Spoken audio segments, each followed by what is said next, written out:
Maagang pamasko naman para sa mga commuters sa kabila ng pansamantalang taas pasahe sa jeepney, ang pagbabalik ng programang libreng sakay. Kung kailan, alamin sa pagtutok ni Bernadette Reyes. Ngayong naipatupad na ang dagdag pisong provisional fare sa jeepney, lalong bumigat ang gastos ni Lesh Magap na araw-araw nagko-commute. Hindi na kaya ng salary mo.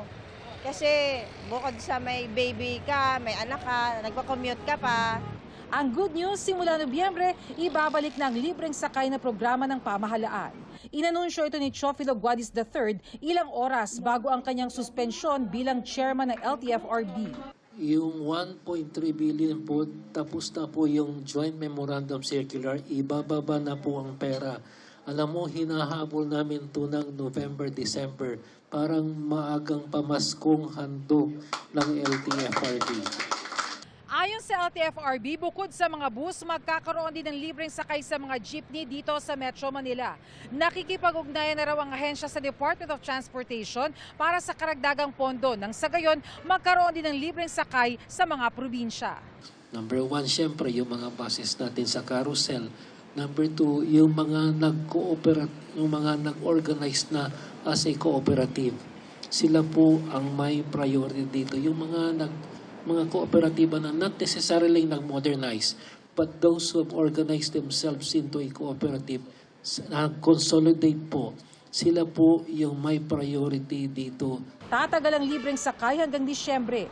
Maaari raw ma-extend hanggang unang linggo ng Enero kung mabibigyan ng karagdagang pondo ng DOTR. Hiling lang ng mga drivers sana agaran din ang pagbibigay ng bayad ng gobyerno para sa kanilang serbisyo. After 1 month, tapos minsan hindi pa obligado mabigay kasi parang sabi ng wala pa, gano'n. Medyo hirap po. Ano po sanang hiling nyo na lang?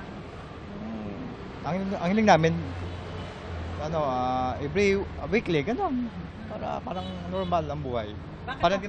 Para hindi maghirap yung pamilya, nag-aaral. Ayon sa LTFRB, may mga hindi agad nabayaran noon dahil sa pagkakaiba sa listahan ng operator kumpara sa naisumite sa LTFRB. Pero nililinis na raw ang listahan ngayon.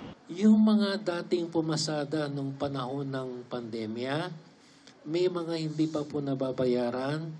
Unti-unti na po namin nililinis yung listahan.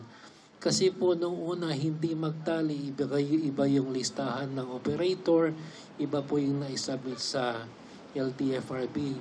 Sa aking panahon po, meron na po kaming i-release sa linggong ito of the 48 million po. At least initial man, pang buena mano, may 2.3 million na po kaming i-release doon sa mga nagbigay ng libreng sakay noon pong pandemya.